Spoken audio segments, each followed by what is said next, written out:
So in the last episode, we went to that amazing canyon, glacier lake, glacier cap mountain area. Absolutely stunning. Well, it just so happens that was the last episode, and right now we're headed down from that area and we're coming through this unique little farming community. So we wanted to show you that, but also it's kind of late in the day as we've already been adventuring. So we're headed to our camp spot and hopefully we've got a good one. Now what I'm gonna tell you is we have got a lot of driving to do, and so we're gonna be doing it over a few days. We have a few cool camp spots in mind, so we're gonna bring you along.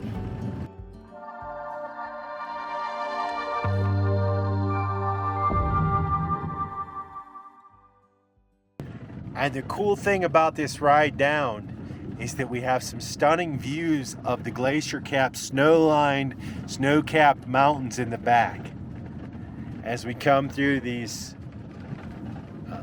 mud brick dwellings.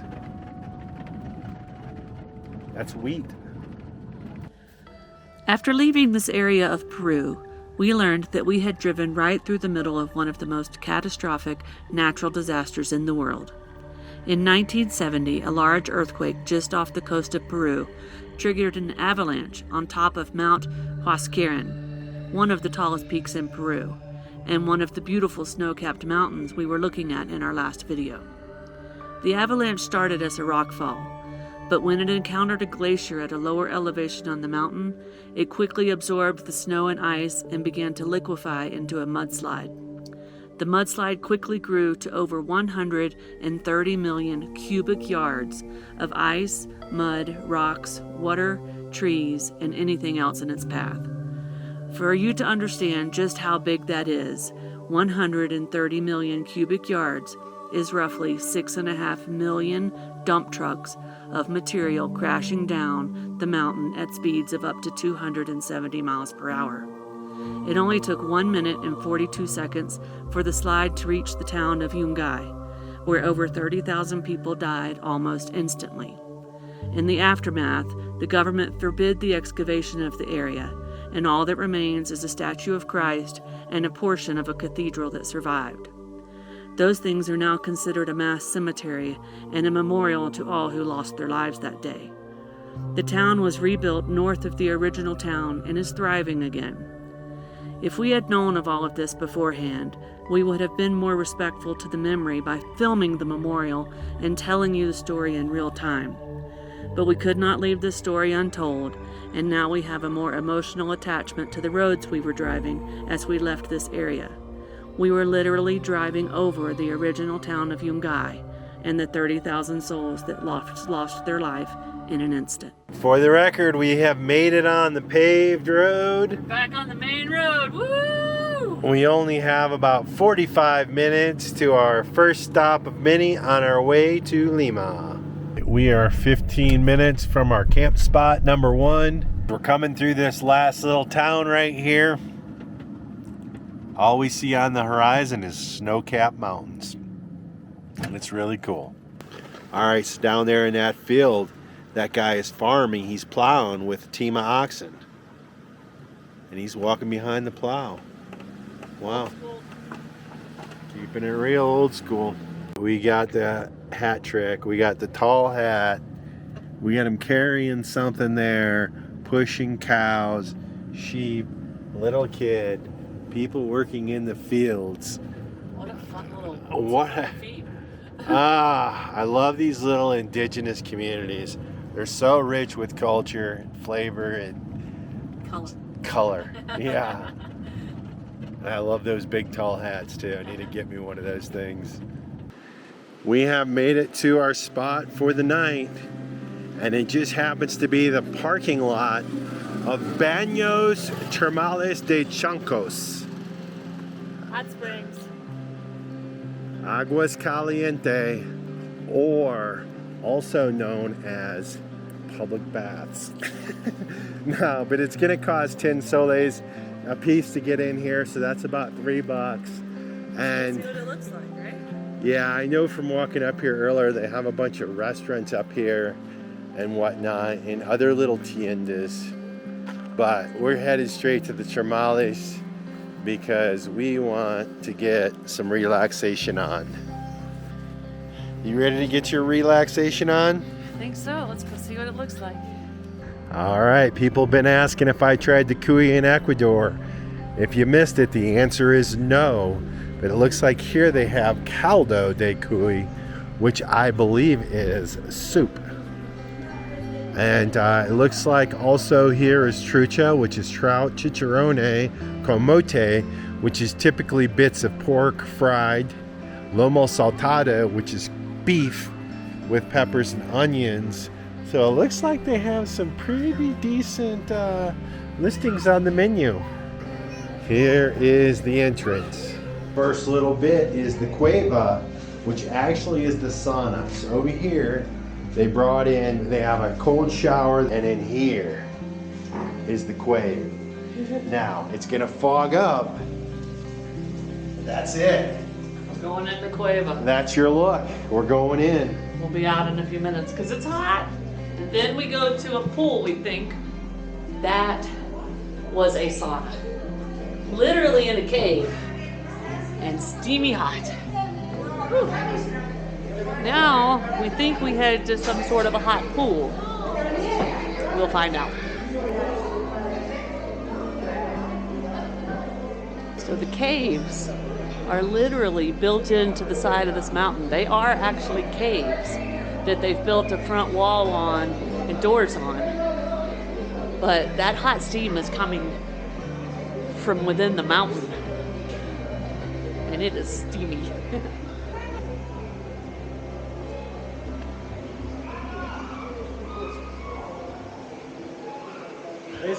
¿Posas aquí? Sí, todas son cosas. Sí, okay. I guess we gotta wait on him to take us. There's a guy.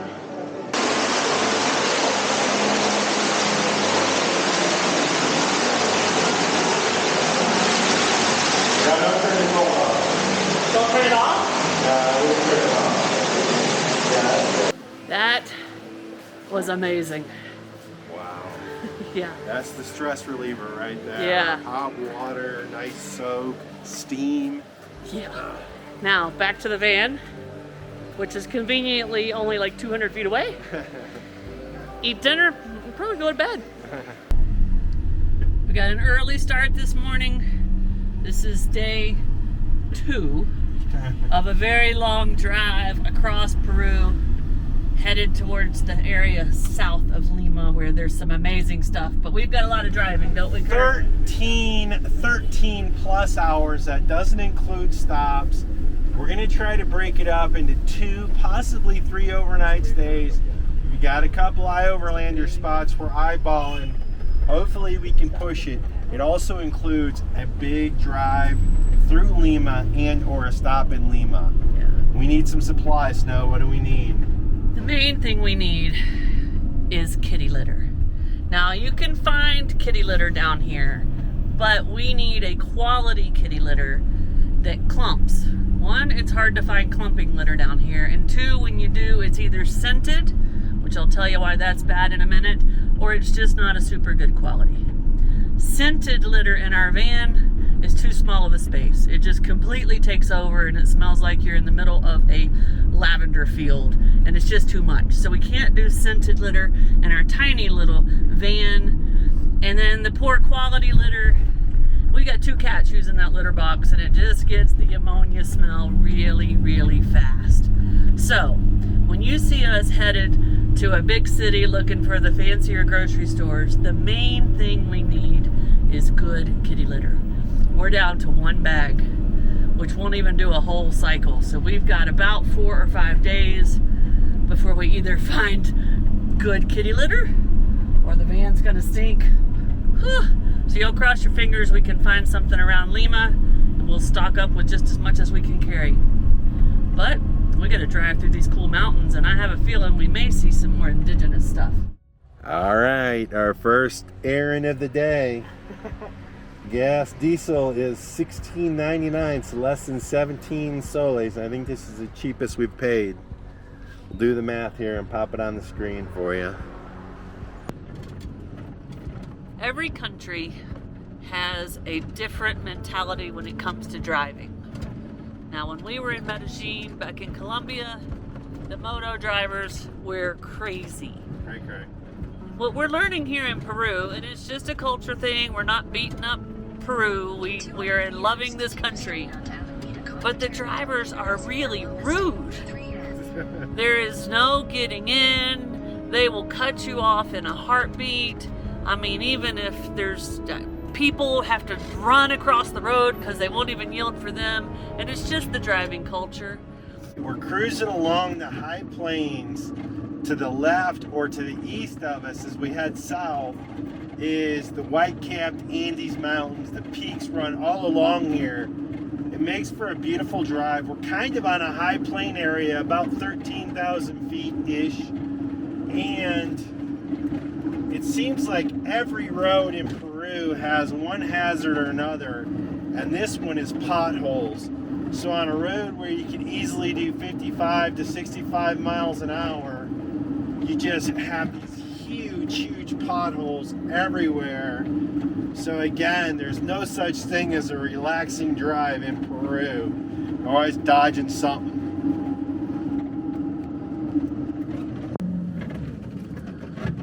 Let's see if they got some good queso. Okay. All right, this place looks like they have some quesos. We came along and saw these signs. Maybe we might need to check it out.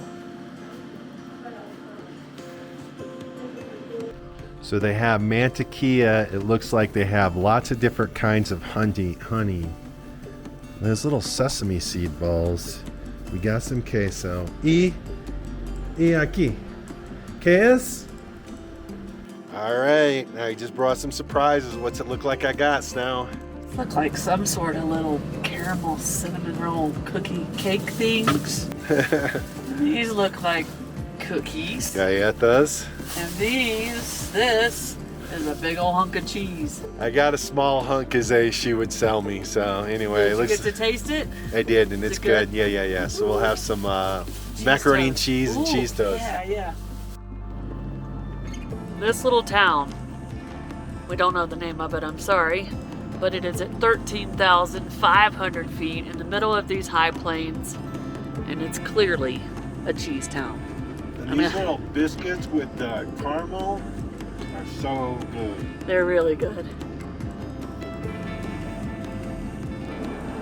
It looks like we are about to drop in elevation. Look at all these switchbacks. We've been expecting this because where we're headed, it's pretty low. Yeah, we got 2.5 hours to our camp spot, which means we're at 13,000 feet to sea level. So we're probably gonna have a pretty rapid drop, and it looks like we're gonna get a lot of it down here, maybe into a canyon along a river is what it looks like. We'll see. And they have these big, beautiful rocks along here. It's a really cool new vista for us. And Curt just gave away our destination. We're clearly headed to the beach. But look at that up there.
This morning when we left the hot springs, we had high hopes. We really thought that that was going to be a main thoroughfare for the trucks bringing food into the big city of Lima from that farm-rich region. Clearly, we were wrong. These roads are a mess, and we are still dropping fast in elevation. And I shouldn't have complained about the potholes, because now we're on a chattery gravel road, Yeah. and That'll burn teach me. us. No, it won't. When we stopped to buy the cheese and the yummy little caramel cookie snacks, we were at 13,500 feet. How many miles ago do you think that was?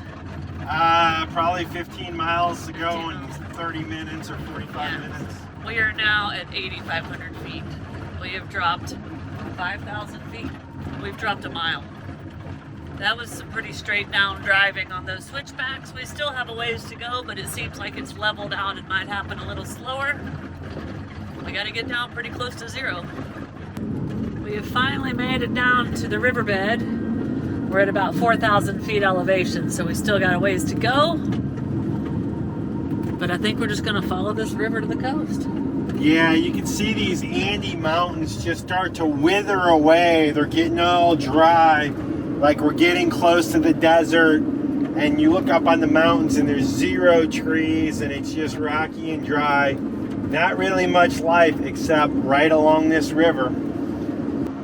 We're dropping fast. We're almost to 3,000 feet. If you look ahead, it looks almost identical to the way it looked a few episodes ago when we were headed to the beach that has the world's longest wave.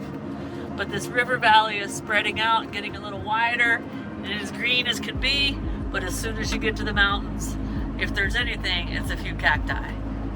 So we think we're gonna just follow this road right to the coast, turn south, and start driving towards Lima.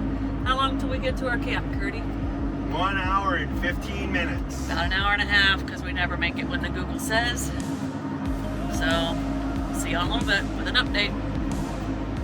Right, along this area, when you come through some of these larger towns, still small towns, it's not uncommon to come through a point of control where the police officers kind of stop everybody really and check your paperwork or whatever. Here in Peru, one thing we're noticing, they see our license plate and wave us on through. So in other countries, sometimes that's the reason to get stopped. But here it's worked out in our advantage. I hope you didn't just jinx us. You'll know what I think about that. Alright, another elevation update. It's been 15 minutes. We just dropped below 2,000 feet. Everything looks pretty much the same as it did at 3,000 feet. But one thing we didn't tell you is the road conditions got much better around 4,000 feet.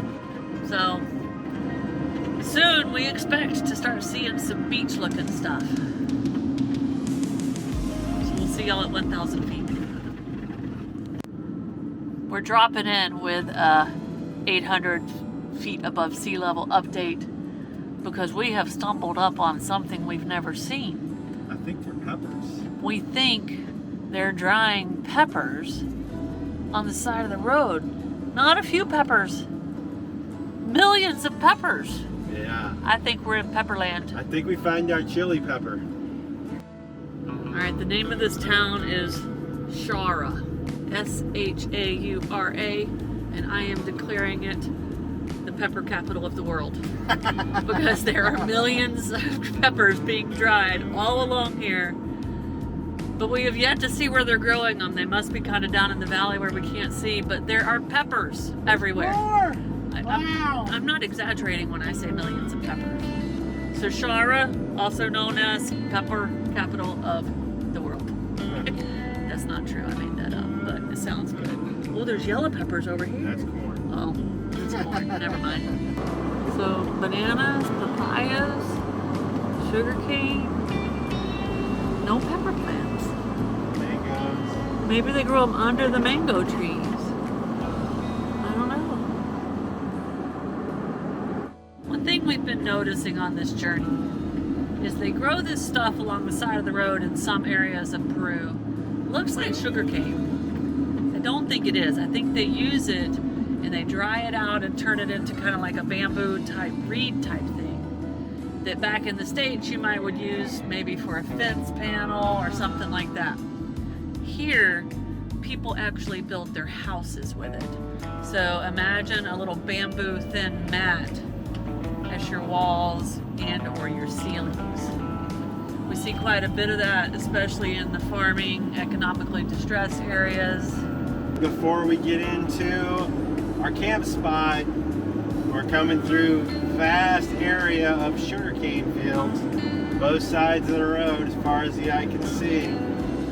Sugarcane, and also it's really hazy or cloudy or something here.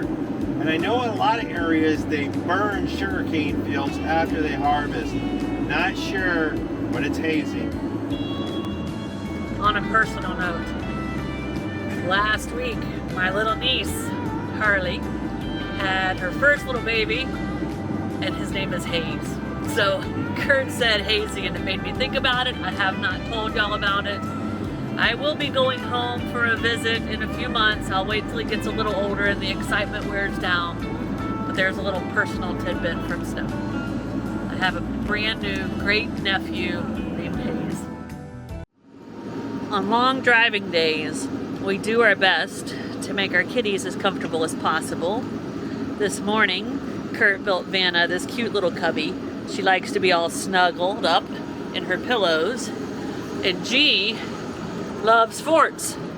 So this morning, I built him his very own private fort. And they're doing good. Our world traveling kitties.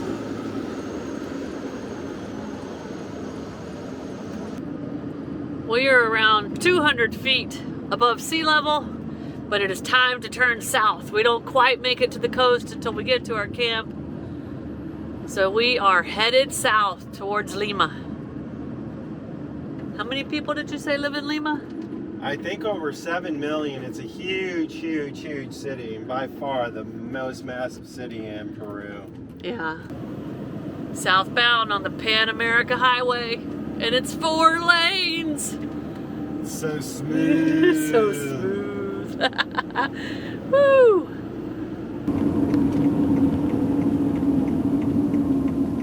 Hello's in camping. I guess that's us, right? Yeah. Continue on Albuferas de Medio Mundo for 1.5 kilometers.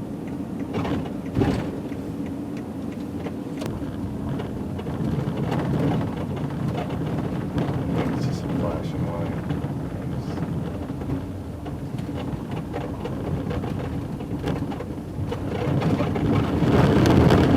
Take the next left to stay on Albuferas de Medio Mundo, then turn left to stay on Albuferas de Medio Mundo. So this is the entrada. Yeah. So I turn right here. It's friendly. Take the next left onto Albuferas de Medio Mundo. In 200...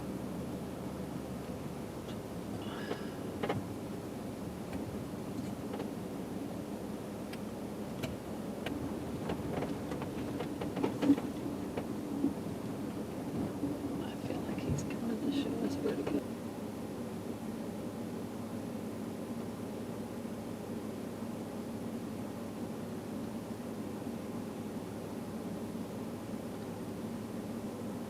The bathroom anyway, so that doesn't really matter.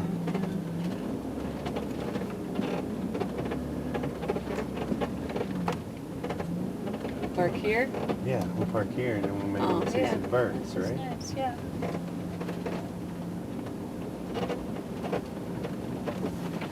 Yeah, this is good. All right, it is 1 p.m. and we made it to our camp spot. The kitties are chilled and happy that we're not moving. We've got the screen door open, so G's sitting out there. We're at a very large lagoon. I believe it's one of the largest lagoons in Peru, if not the largest, right along the ocean, sort of in the sandy deserts. There's all sorts of water birds around. If I'm feeling ambitious after a recharge from this long drive, we'll see if we can't get the big camera out and catch some of these birds for y'all. Tomorrow's going to be another long driving day, but if you guys have seen Peru, Peru offers a lot of very unique, different cultures and things to see along the way. So we're excited for the drive tomorrow. So anyway, this is where we're going to stop for the night. We're going to chill out, relax, and recoup. Hopefully you're seeing some birds right now. If not, we'll see you on the road in the morning.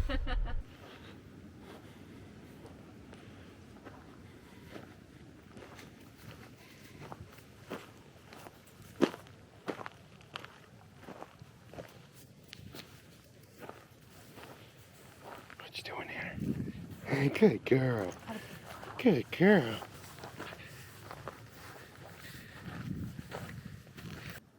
So we're out here walking the kitties, and all of a sudden a couple of these birds started chirping, and they must nest in these reeds because they're kind of coming in from all different directions over here. And I've seen this before with other birds, but sometimes they're coming over here probably to defend their nests.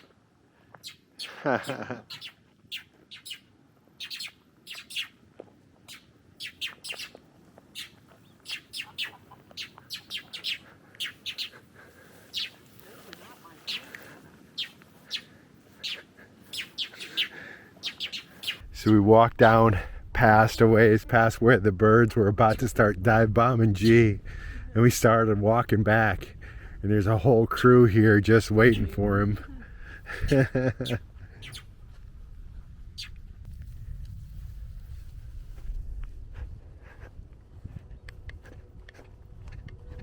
Look at his little belly flopping.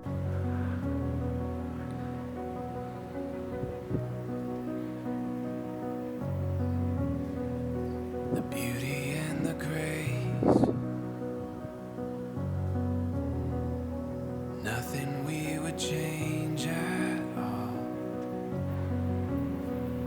A feeling that is deeper than the ocean, raging to the sound of us. The whisper of the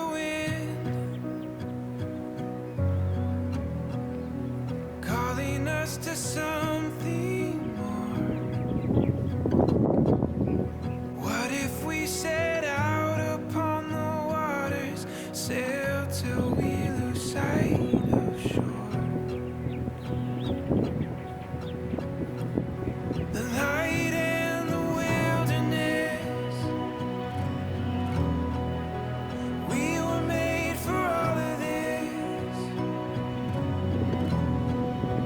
You alone, my confidence, ready for it all. This is who we are. This is where it starts.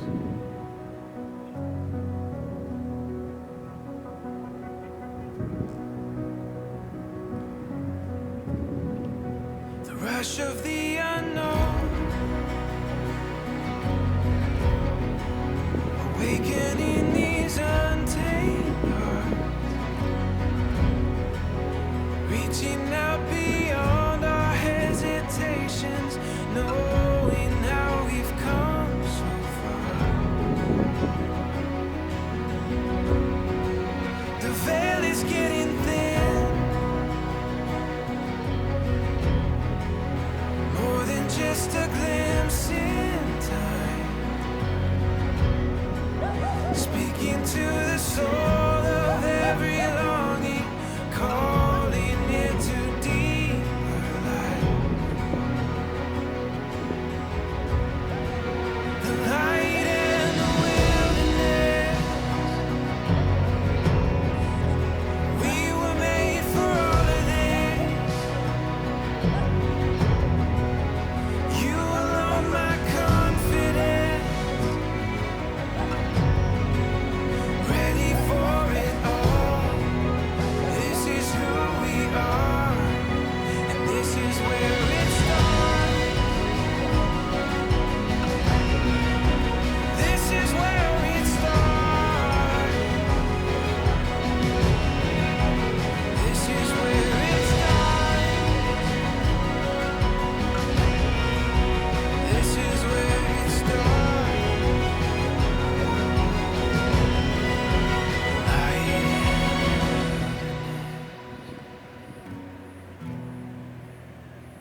for it all.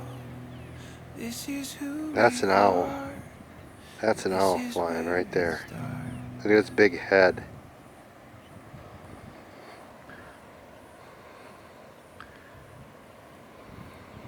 Good morning, everyone. We had a good night's sleep last night, and what a pleasant surprise at Peru's largest lagoon. It was just an overnight spot for us, very comfortable, and you probably know by now we saw lots of birds, including an amazing owl. Second owl sighting in Peru. We saw one in the jungles as well. Anyway, we have a 2-hour drive today. Snow's at the wheel. We're gonna get some groceries, and then we're gonna head on to our destination. So we told you this could be a three-day trip. We decided to do it in two. A long day yesterday, and we are on the road early today, headed south to an amazing destination. So the countryside, everything is always interesting as we come across these countries. Today, we're going to be passing through Peru's largest city, Lima. It was a little hazy yesterday, and today there's a little misty rain as we were driving through. But Snow is talking about humble housing, thatch roof walls yesterday, and we're definitely seeing more of, I guess you would call it poverty or humble housing across Peru. And so right behind those guys washing the trucks right there, you can see bamboo thatched housing. It's like a little neighborhood there at that car wash. And there's the lumber store right there. So just big, long, almost like trees just stripped of the bark. The van is dirty. We've been eyeballing car washes all the way through here. All right, sometimes nothing beats just simple entertainment. So the lady came out and dumped a pile of corn and a bunch of bread on this little deal. And the dogs are around here eating it. And all these ducks, you can see them still coming around the corner, came out here. And the dogs were able to fend off a couple of them. But once the ducks overtook them, the dogs even snapped at each other. It's so funny. And now all the ducks have just ran the dogs off. The dog, one he stuck in there, is snipping at the ducks. But I think these ducks are going to win the day. All right, we've got a clean van. It was 15 soles, which is $4 or $5 for a quick wash. Not a perfect wash, but it was a good quick wash and what we needed. And we also got the entertainment of the dogs and the dogs. The dogs and the ducks feeding. So we're back on the road. Couple of things. We're coming through a little road construction, nothing major. They do have a lane shut down. It looks like right here they're building bridge beams on the side of the road. You can see them right there. And then they're going to set them across right here. It is a pretty major. It's a pretty major project for the little lane closure that they have. And you can see they have those hoses through. A lot of times, those might be electrical conduits, but a lot of times they have tensioners in there so they can pull those cables tight and tension it to help the strength of the actual beam itself. Yep, those were cables, so that's what they're for. A lot of roadside food stands anywhere traffic slows down. A lot of rubbish, which tends to be the trend along this Pan American Highway. We're getting closer to Lima. There's more bridge approaches. Definitely starting to get into more traffic. So it's going to be a fun morning of driving for Snow. It's smoggy along here. It's been smoggy kind of since we came down to the Pan Am Highway. And we suspected a lot of it had to do with sugar cane burning and other stuff. I don't know if it's general smog or climate related or whatever. But right here along the road, we see a couple huge fires with just billowing smoke.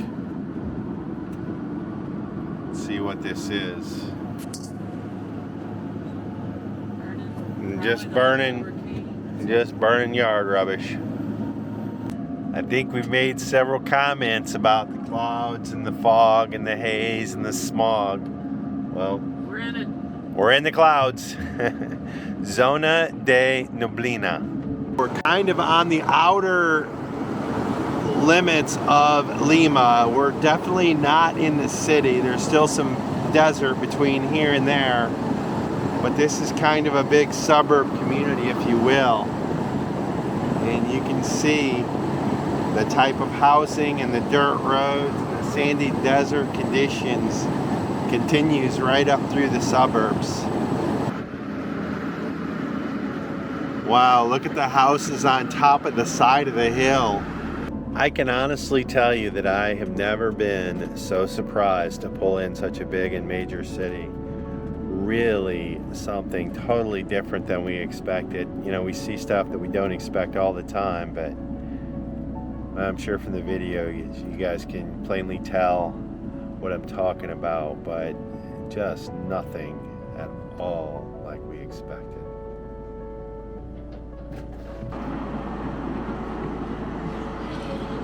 Look at these little houses, prefabbed houses.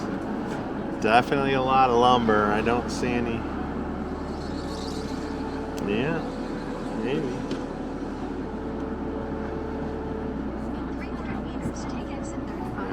Yeah, just up here either.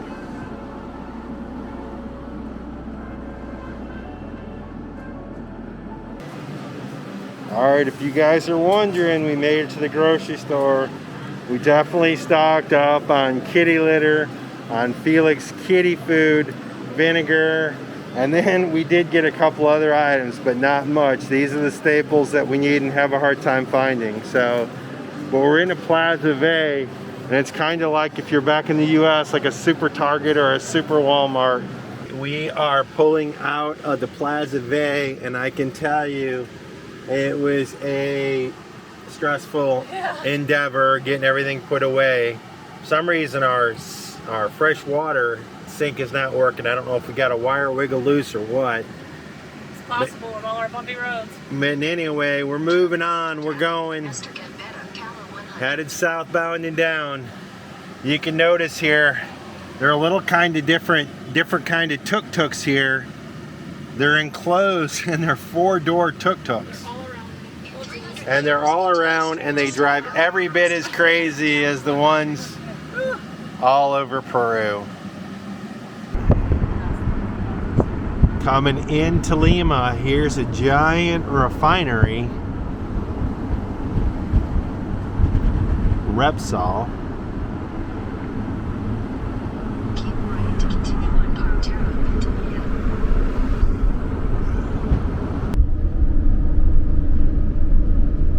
I know you see a lot of shipping containers, but we're not shipping anywhere just yet. Not yet.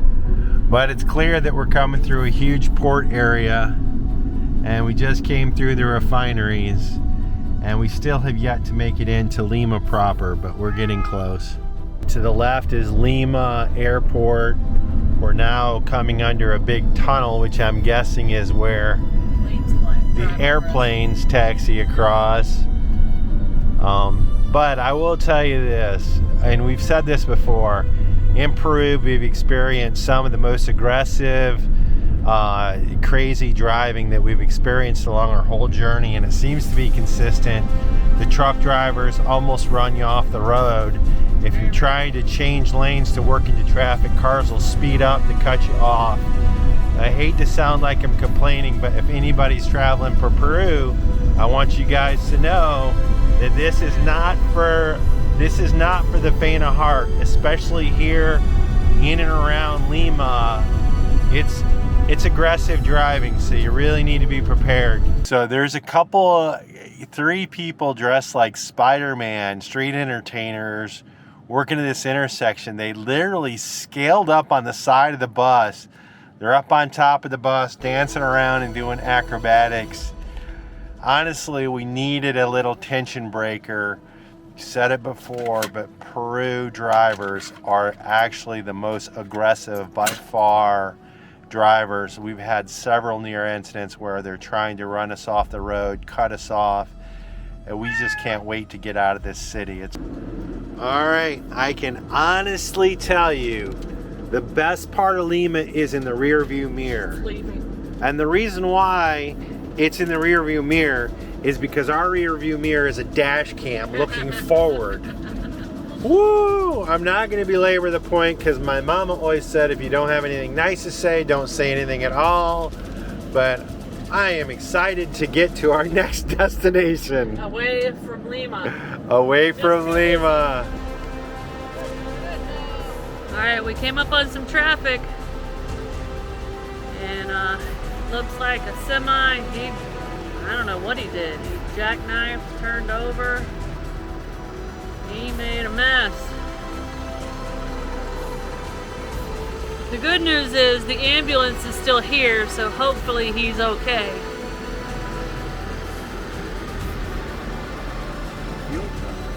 Yeah, they're pumping the fuel off of him. Oh, I bet that'd be scary as heck. Yeah, we think it's a fuel truck. How scary would that be? They're pumping the gas out of him now into another tanker. Wow. That would have been scary to be beside him when he did whatever happened right there. You know, that's decent. All right, after all the stress in the big city, we get this little brush of the lake view or ocean view. I was wrong. The driver did us in. We're not gonna make it. We're gonna go ahead and stop. We found a little space, we think, along the beach here. We'll see. We're headed there right now on this chattery road. Hopefully, we're moments away from our camp spot. All right, we're at our spot for the night. We're parking. We're exhausted. We're gonna settle in and we'll see you in the morning. One more little short stint. At least we have this beautiful beach. If I get recuperated, maybe I'll show you some of it. It was one heck of a drive, guys. One heck of a drive. Snow did amazing through Lima, but we're not going to talk about that anymore. No, it's over. No more Lima. All right, we had found that nice little peaceful place to recuperate from our crazy drive. But if you will remember, Curt told you our water pump was acting up. We thought it was just going to be a wire that had bumped loose because we've been on some really bumpy roads. So we pulled into our camp. Curt got out and checked the wires, checked all the output with his little electronic meter thingy. And we have a bigger problem. Something's wrong. And we decided not to stay here.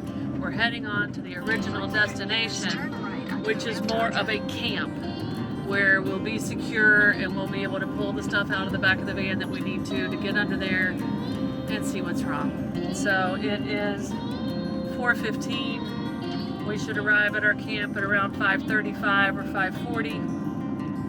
Our long day continues, but we need water. It has been a long day. I'm exhausted, but good news. We just topped the tank. I asked Snow to turn the pump on. Pump started kicking. Water started coming out of the shower tank.